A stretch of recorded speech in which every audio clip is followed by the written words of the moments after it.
Assalamualaikum warahmatullahi wabarakatuh. Pada kesempatan kali ini kita akan membahas tentang estimasi atau penaksiran ya. Jadi estimasi parameter atau penaksiran parameter ini adalah pendugaan ya, pendugaan karakteristik populasi. Jadi pendugaan karakteristik populasi ya, atau yang kita sebut dengan parameter. Jadi parameter itu adalah karakteristik populasi dengan menggunakan karakteristik sampel ya. Jadi dengan menggunakan karakteristik sampel. Nah, jadi populasi biasanya memiliki ukuran yang sangat banyak, sehingga untuk mengetahui karakteristik melalui sensus, nah itu sangat tidak ekonomis ya.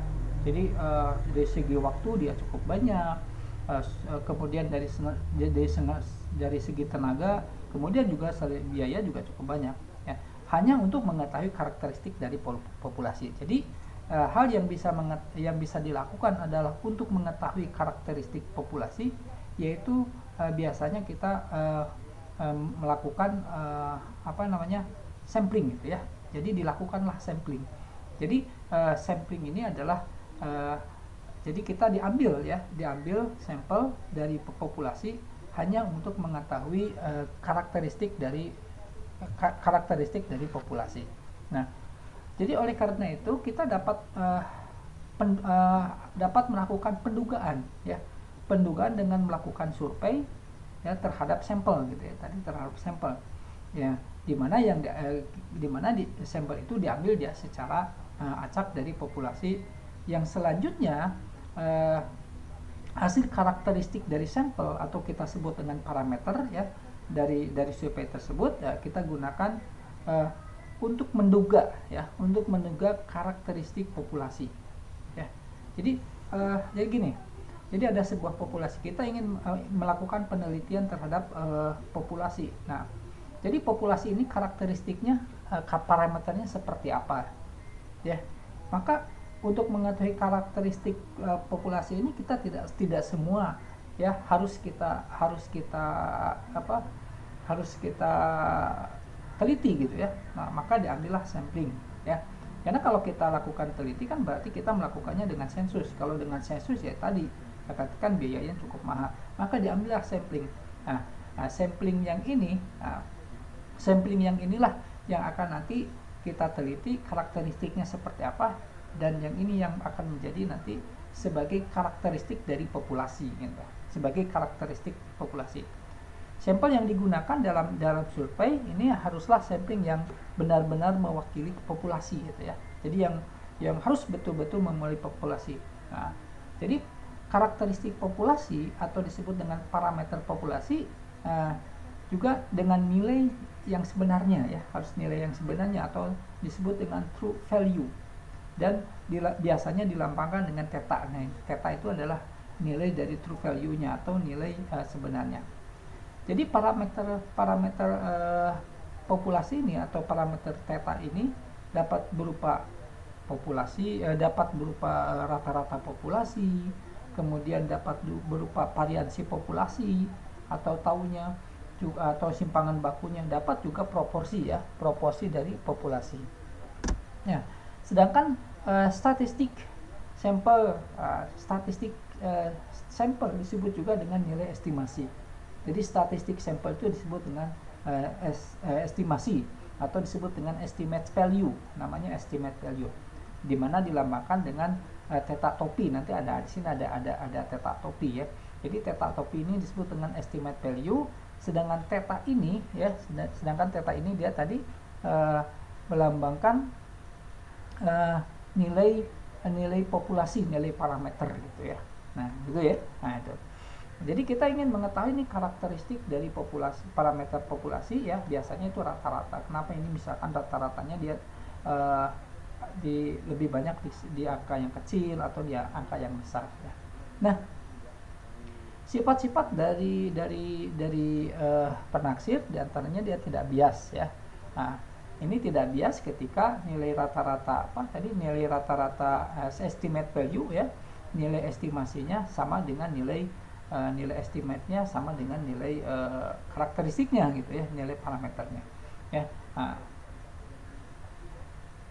kemudian satu tidak bias itu ya. Nah, ini dia ini artinya nilai parameternya sama dengan nilai estimasi dari parameter ya, atau estimate value-nya. Selanjutnya bervariasi minimum atau efisien ya.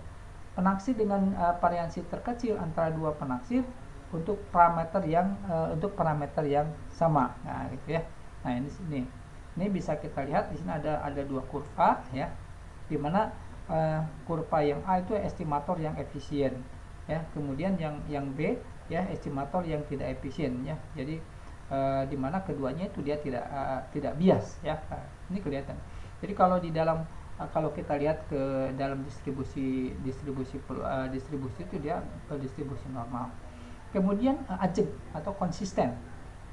Jika besarnya sampel n ya menjadi tidak berhingga ya, atau penduga atau estimator value-nya yang konsisten, dia harus memberikan pendugaan titik secara sempurna terhadap nilai parameternya ya. Jadi ini harus kita lihat, ini adalah nilai estimator, sedangkan ini nilai parameter ya. Kemudian ini ada cara menaksir. Jadi cara menaksir, jika parameter theta harganya ditaksir oleh sebuah harga estimasi yang tertentu, maka nilai estimate itu dinamakan titik taksiran atau penaksir, namanya penaksir. Contoh ya, di sini contoh supaya lebih kita pahami dengan contoh ya. Jadi tadi satu ya, penaksir yang baik itu satu tidak bias, atau kita sering dengan unbiased ya, unbiased. Jadi yang disebut dengan unbiased artinya nilai harapan dari estimator ya sama dengan nilai parameter gitu ya. Estimate parameter dengan nilai parameternya sama gitu ya. Nah, satu itu jadi dia tidak bias ya, tidak bias ya. Oke. Jadi kita tadi ke contoh ya. Nah, contoh untuk menaksir tinggi rata-rata mahasiswa Indonesia, diambil sebuah sampel secara acak. Jadi kita ingin meneliti ini tinggi ya, tinggi mahasiswa di Indonesia. Itu kita ambil ya, kita ambil sampelnya saja kan itu ya. Nah, kita ambil sampel, data sampel dikumpulkan lalu dihitung rata-ratanya. Misalkan X bar-nya rata-ratanya ada 163 cm. Ini dipakai untuk menaksir rata-rata tinggi mahasiswa Indonesia. Ini ditaksir untuk menaksir ya. Jadi angka 163 ini ya menjadi titik taksiran ya untuk rata-rata tinggi mahasiswa Indonesia. Jadi secara umum X bar atau nilai rata-rata penaksir atau titik taksiran atau mu-nya ya untuk mu-nya itu pakai X bar ya. Itu secara umum bahwa rata-ratanya 163. Titik penaksir untuk sebuah parameter mu ya. Misalnya misal harganya akan berlainan tergantung kepada X bar-nya. Jadi dia tergantung kepada X bar ya. Nah, kepada nilai X bar ya. Jadi estimasi titik itu penaksir karakteristik populasi ya, dengan sebuah nilai karakteristik dari sampel ya. Nah, jadi nilai karakteristik dari sebuah sampel. Jadi dia menggunakan nilai X bar. Nah, X bar-nya ya kalau misalkan datanya tunggal ya kita menggunakan jumlah data dibagi banyaknya data ya, tergantung kepada sementara nilai estimator titiknya dia juga sama seperti itu. Selanjutnya ini tadi titik penaksir ya, titik penaksir. Jadi titik penaksir yaitu menaksir harga parameter di antara batas-batas dua harga. Nah,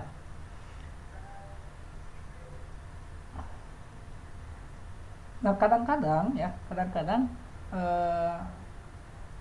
pada harga X bar sering didapat dari sampel yang kita ambil tuh, kadang-kadang sering orang yang kurang yakin dengan penaksir kita, misalkan X bar-nya 163 itu kurang yakin ya. Nah, untuk itu bisa aja kita menggunakan interval penaksiran namanya. kita bisa aja menggunakan interval penaksiran atau daerah penaksiran. Nah, yaitu menaksir harga parameter di antara batas-batas dua harga, ya. Nah, jadi misalkan kalau kita menaksir rata-rata tinggi mahasiswa di Indonesia, ya, antara 155 sampai 170 kan itu, ya. Bisa jadi bisa kita menaksir dengan menggunakan titik, ya, titik taksir, ya. Jadi titik taksir atau disebut dengan estimator titik, ya, itu dengan menggunakan tadi jadi satu titik, ya, atau bisa menggunakan dia bukan titik tapi interval penaksir namanya, atau daerah penaksir. Nah, jadi daerah penaksirnya misalkan antara 155 sampai 170 atau 150 sampai 175. Maka besar jarak interval makin percaya tentang kebenaran penaksiran yang dilakukan, ya. Nah, ya. Menaksir rata-rata tinggi mahasiswa antara 100 sampai 200 cm. Nah, ini lebih merasa yakin benar daripada menaksir antara 150 sampai 170. Jadi di sini menaksir dengan taksiran ini semakin semakin besar luas interval, ya. Luas intervalnya dia akan semakin lebih percaya, ya. Dia akan semakin lebih percaya, ya, ketimbang tadi, ya, daerah taksirannya itu kecil gitu, ya. Daerah taksirannya itu kecil, ya. Nah, ketimbang daerah taksiran. Pada prakteknya interval penaksiran, ya, dia menggunakan yang baik dengan menggunakan derajat kepercayaan, ya. Dia menggunakan derajat kepercayaan yang memuaskan, ya, yang bagus, jadi derajat kepercayaan disebut dengan nilai gamma. Jadi tadi ada nilai estimator, kemudian nilai parameter, kemudian nilai gamma. Nah, nilai gamma ini adalah nilai koefisien kepercayaan. Ini merupakan pernyataan dalam bentuk peluang, ya, dimana si gamanya itu antara 0 dan 1. Ini sama dengan peluang, kan. Peluang itu kan paling kecilnya 0, paling besarnya 1, kan gitu, ya. Nah, jadi gamma itu 1 dikurangi alfa, ya, dimana dia menyatakan sebuah error estimate, ya.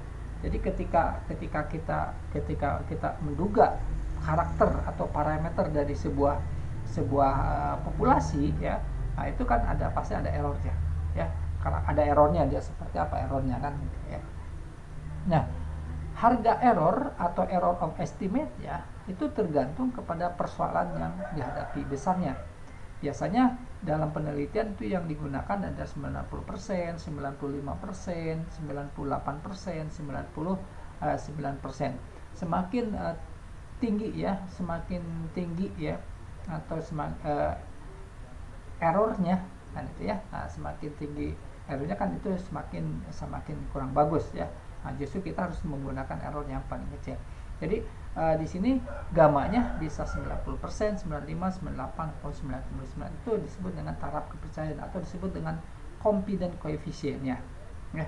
Nah, ini untuk menentukan interval penaksir parameter, ya, parameter dengan koefisien kepercayaan, ya, penaksir parameter atau theta. Jadi untuk menaksir theta dengan koefisien gamma, ya, dengan koefisien kepercayaan gamma, sebuah sampel acak, nah, ditentukan dengan nilai statistik yang diperlukan. Nah, ini adalah untuk menaksir, ya, parameter theta, ya, parameter populasi, gitu, ya, untuk menaksir parameter populasi dengan tingkat kepercayaan sama dengan gamma. Dengan nilai estimate, ada dua nilai estimate yang diketahui, ya, estimate 1, nilai estimate 2, ya, dari fungsi statistik. Nah, jadi ini merupakan variabel acak yang tidak bergantung kepada nilai theta, ya, pada nilai theta. Jadi peluang gammanya, peluang tingkat error estimate-nya, itu interval yang sifatnya dia acak, ya, dan jangan sifat acak yang terbentang antara nilai estimate 1 dengan nilai estimate yang jadi nilai praduga 1 dengan nilai praduga 2 itu nilai peluang ya, peluang acaknya ya. Selanjutnya, jadi kalau kita lihat dari red di atas ya, penaksir itu dibagi menjadi dua, ada penaksir titik dan penaksir interval ya. Kalau penaksir titik tadi contohnya ketika si penaksirnya dia menggunakan nilai rata-rata kan gitu ya. Nah, kalau penaksir selang ya, jadi kalau penaksir titik itu parameter populasi dari parameter populasi yang tidak diketahui ya, yang tidak diketahui ya, jadi statistik yang digunakan untuk menaksir parameter populasi. Sementara taksiran selang ya itu suatu selang yang berbentuk antara nilai estimate dengan nilai estimate 1 dengan estimate 2 yang tergantung kepada nilai sampel estimate-nya ya. Nah, ini nilai estimate parameter berdistribusi normal ya. Nah, ini kita nilai estimate ya. Ini estimate titik ya. Estimate titik di mana estimate parameternya berdistribusi normal. Ini menggunakan rumus X bar ya, 1 per N sigma XI, di mana I-nya dari 1 sampai ini adalah ini adalah rumus untuk mencari nilai rata-rata ya, untuk mencari nilai rata-rata ya untuk data tunggal ya. Nah, kemudian ini untuk variansi ya populasi ya. Ini untuk menilai populasi, XI-nya data ke XI-nya dikurangi X bar dikuadratkan masing-masing ya. Nah, ini estimasi parameter berdistribusi binomial. Nah, ini kalau ini dia berdistribusi binomial. Saya kira ini rumus ini sama dengan peluang yang berdistribusi binomial kan ya, peluang diskrit ya. Nah, ini rumusnya ya. Selanjutnya ini estimasi interval. Ini estimasi interval. Jadi estimasi interval itu dia ya, estimasi rata, ada macam-macam ya. Estimasi rata-rata atau mu ya, estimasi rata-rata atau mu, di mana populasi n, mu dan taunya dan mu-nya akan ditaksir ya, sampelnya. Ini kalau populasinya ini n populasi ya, pakai n besar. Ini estimasi untuk rata-rata ya, untuk yang akan menaksir estimasi rata-rata. Kalau populasinya dia pakai n besar, maka di sampelnya n kecil. Kalau rata-ratanya pakai mu, maka di sampelnya pakai X bar. Kalau variannya simpangan bakunya pakai tau, maka di sampel dia pakai S ya.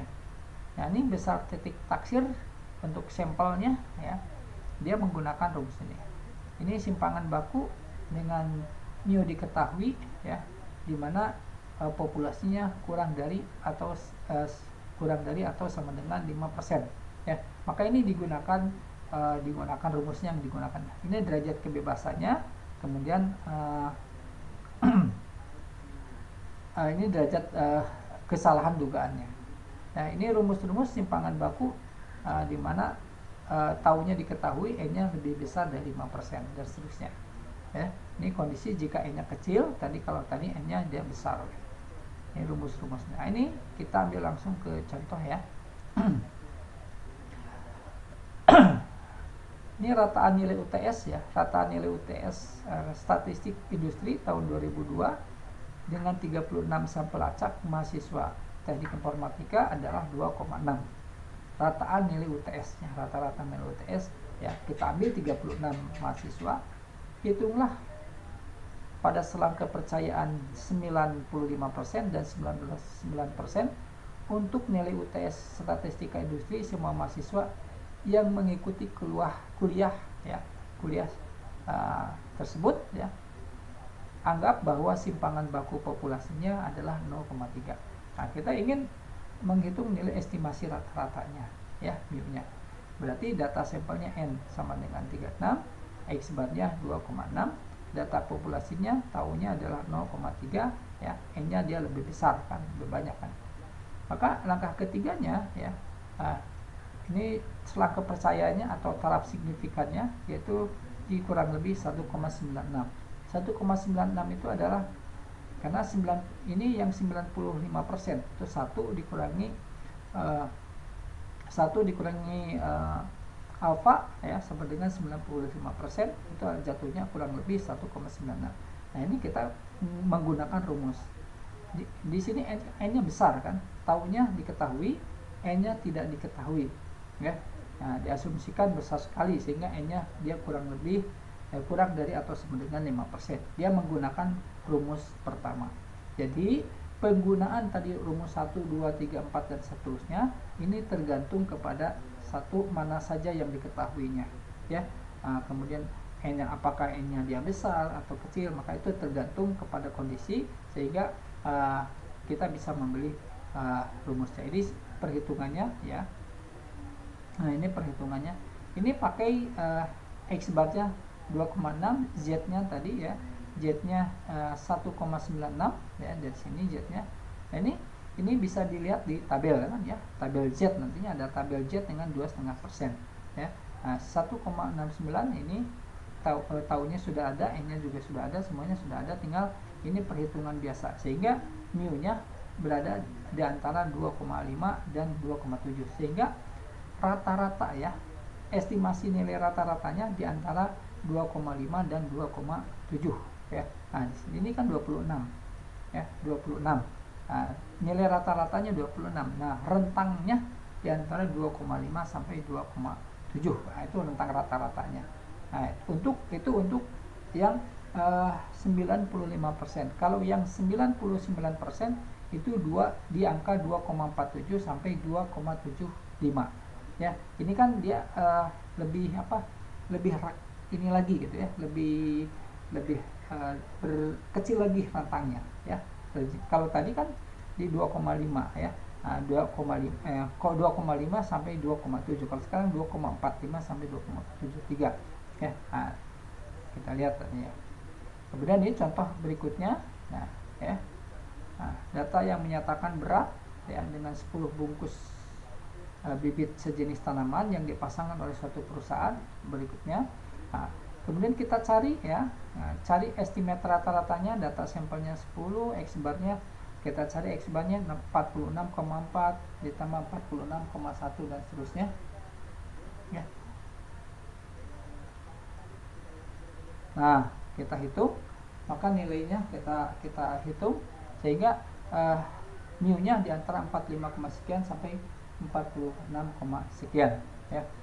Kemudian ini estimasi rata-rata, ini untuk estimasi rata-rata, dan ini kondisi untuk A ya. Nah jadi penggunaan rumus ini ya, penggunaan rumus ini tergantung kepada ini ya, kepada nilai tahunnya, nilai data-data yang diketahuinya ya. Oke ya, ini juga sama ya, ini terjadi kalau misalkan datanya observasi berpasangan. Nah, ini contoh-contohnya sudah di ini. Silakan, nah ini penjelasan singkat, silakan nanti pelajari di contoh-contohnya. Kalau misalkan ada yang ditanyakan, silakan bisa di Google Classroom sehingga nanti jawabannya bisa di Google Classroom, atau kita nanti bikin tulisan atau materi khusus kalau ada hal yang kurang dipahami.